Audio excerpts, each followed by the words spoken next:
मैं हमेशा इस बात को मानती हूँ कि हमारे देश में अगर कोई नेता कोई भी यात्रा करता है, किसी भी तरह की यात्रा करता है, तो उसको उसका फायदा आज नहीं तो कल देर सवेर होता ही होता है। राहुल गांधी के साथ एग्जैक्टली यही हुआ दोस्तों। जब राहुल गांधी ने भारत जोड़ो यात्रा शुरू की, सब उन्होंने उनका मजाक उड़ाया कि इस तरह की यात्राओं का वक्त निकल चुका है, राहुल गांधी को क्या फायदा मिलेगा। लेकिन उनकी दो भारत जोड़ो यात्राओं ने न केवल उनकी पूरी की पूरी छवि बदल कर रख दी, बल्कि बीजेपी के पैरों तले जमी खिसका दी।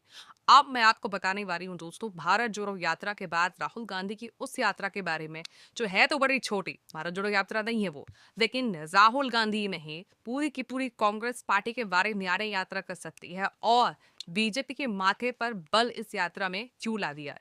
दोस्तों, महाराष्ट्र में इस साल चुनाव होने आप जानते हैं, और महाराष्ट्र में बीजेपी की क्या गत हुई है लोकसभा चुनाव में ये भी आप जानते हैं। 48 सीटों में से 31 सीटें इंडिया गठबंधन ने महाराष्ट्र में जीती हैं और अकेले कांग्रेस ने 13 सीटें जीती है। मतलब कांग्रेस सबसे बड़ी विनर के तौर पर महाराष्ट्र में उभर कर आई है और कांग्रेस का संगठन भी रहा है महाराष्ट्र में। अब उसका संगठन भले ही बिखर गया हो, लेकिन कांग्रेस ने लंबी सरकारें चलाई है महाराष्ट्र में, और इसीलिए महाराष्ट्र में होने वाली इस विधानसभा चुनाव से पहले एक बेहद ही महत्वपूर्ण यात्रा है जिसमें राहुल गांधी होने वाले हैं शामिल। दोस्तों, महाराष्ट्र के पंढरपुर में भगवान श्री कृष्ण के प्रसिद्ध मंदिर, जिसमें विठ्ठल रूप भगवान का विराजमान है, उसकी एक यात्रा है वारी यात्रा। पंढरपुर की यात्रा जिसमें लाखों श्रद्धालु शामिल होते हैं। हर साल इसी महीने वो यात्रा होती है और करीब 15 दिन की यात्रा चलती है, 250 किलोमीटर यात्रा चलती है। अब जानकारी मिली है कि 13 या 14 जुलाई को, इसी 13 या 14 जुलाई को राहुल गांधी इस यात्रा में शामिल होने वाले हैं। बकायदा इसके लिए उन्हें महाराष्ट्र के सबसे दिग्गज नेता शरद पवार की तरफ से निमंत्रण भी। अब इस निमंत्रण के बड़े अलग अलग सियासी मायने हैं दोस्तों, और राहुल गांधी के इस यात्रा में शामिल होने के बाद कैसे बीजेपी को मिर्ची लगी है, ये सब कुछ मैं आपको तफसील से बताऊंगी। लेकिन मैं चाहती हूँ कि सिर्फ आप 2019 में चले जाइए। 2019 का वो दौर जब शरद पवार ने, जब 2019 में कांग्रेस की बहुत बुरी गट हुई थी लोकसभा चुनाव में, तो कांग्रेस पार्टी के लिए उजड़ी हुई हवेली कहा था, कांग्रेस पार्टी को उजड़ी हवेली कहा था। और ममता बनर्जी ने भी लगातार राहुल गांधी के नेतृत्व को, विपक्ष की नेता के तौर पर उनके नेतृत्व को बहुत सहजता से स्वीकारा नहीं है। कि वो कहते हैं ना कि जब जनता आपको ताकत देती है, जब जनता आपको स्वीकार कर लेती है, तो फिर स्वीकार्यता हर नेता अब बड़ी आसानी से कर लेता है। वो शरद पवार जो कांग्रेस पार्टी को पुजरी हवेली कह रहे थे, आज उन शरद पवार ने न केवल राहुल गांधी को इस यात्रा में शामिल होने का न्योता दिया है, बल्कि वो चाहते हैं कि वो इस यात्रा में शामिल हो। क्यों, मैं आपको तफसील से समझाने वाली हूँ। तो सब महाराष्ट्र की सियासत उत्तर प्रदेश, बिहार या उत्तर भारत की किसी भी राज्य की सियासत थोड़ी सी अलग है।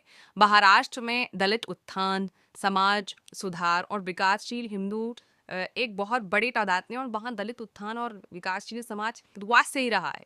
आज़ादी से पहले वहाँ दलित उत्थान को लेकर जिस तरह के कार्यक्रम हुए, खुद बाबा साहब भीमराव अम्बेडकर महाराष्ट्र से ही आते हैं, वो उस तरह के कार्यक्रम कभी उत्तर भारत में नहीं हो पाए। इसीलिए जो दलित चेतना है ना, महाराष्ट्र में बहुत ज्यादा है, बहुत जागरूकता है। तो ये जो यात्रा है जिसमें राहुल गांधी शामिल होने वाले हैं, उसके धार्मिक वजहें तो हैं ही, बिल्कुल हैं, लेकिन इसके अलावा इस यात्रा में सालाना समाज सुधारक संत तुकाराम और संत ज्ञानेश्वर की पालकी के साथ भजन कीर्तन करते हुए भगवान के दर्शन के लिए यात्री जाते हैं।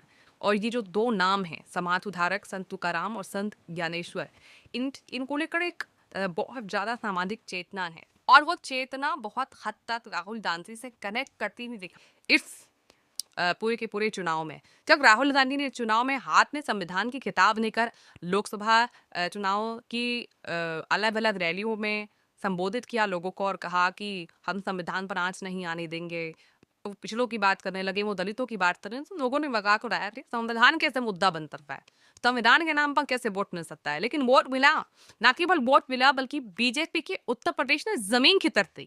बीजेपी आज तक ये पता नहीं लगा पाई है कि उत्तर प्रदेश में जो शर्मनाक हार उसे हुई है वो आखिर क्यों हुई है। स्मृति ईरानी जैसे मंत्री हार गए, मोदी जी को बनारस में 1.5 लाख वोटों जैसे कम अंतर से जीत हासिल हुई। ना केवल महाराष्ट्र बल्कि देश के कई हिस्सों में उस दलित चेतना ने कनेक्ट किया राहुल गांधी से।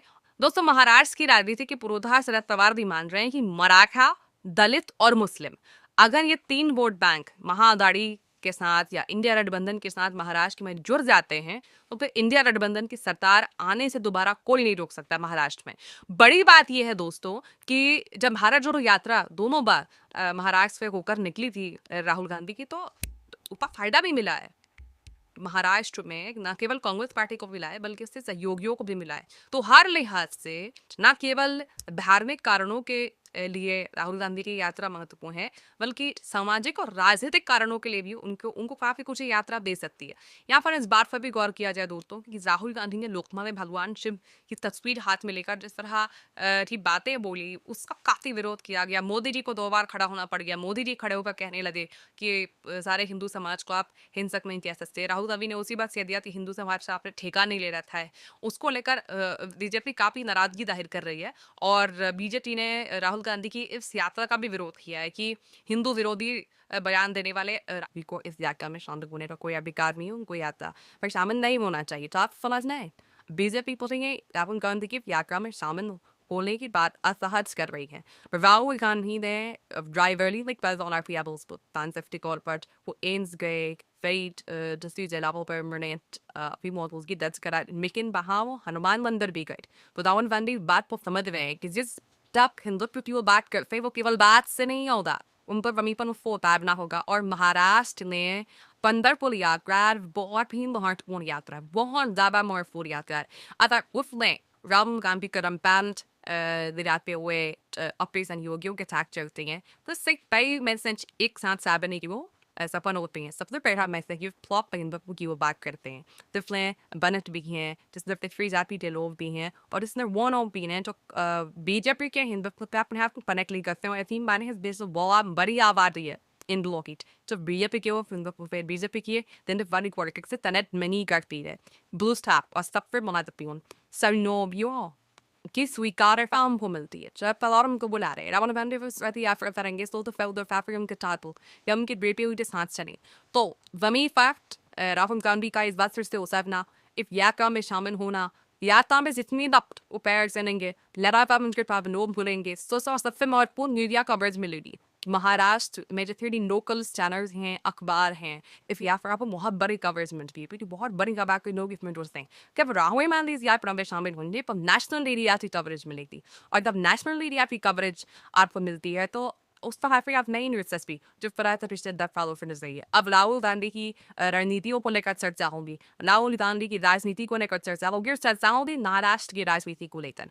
तो राहुल गांधी ना केवल हर लिहाज से मीडिया बल्कि बीजेपी की जो राजनीति है हिंदुत्व को लेकर उसको धराशायी करवी जब आजमाइश भी करेंगे और महाराष्ट्र में जो बीजेपी की हार सा लोहा बड़ा है उस पर खतरा मारने की भी यहाँ पर काम करेंगे। अब देखिए एक तरफ तो बहाल जारी अपनी एक बात बेकर प्रदर्शन करेगा इस यात्रा में और दूसरी ओर अभी तक एनडी का सपा में है। क्या बापी ना अरिफ पवार एनडी तो बने रहेंगे? अरिफ पवार होने का नबाता फरवर में यहाँ पे बोलेंगे टेकलाज शिंदे और अजित पवार दोनों दी पार्टियों ने अपनी नाराजगी कैबिनेट ते पंकारे को लेकर कैबिनेट बंटवारे के बाद जारी कर दी।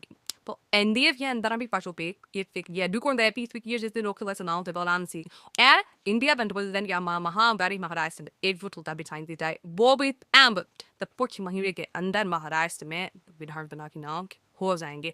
आपको तो राहुल गांधी का दाफ्ते लिए कदम हर में हैविंग महत्वपूर्ण इफेक्ट अवर इन बॉल्ट में और बेल पर कैसे ना कुछ ये पड़े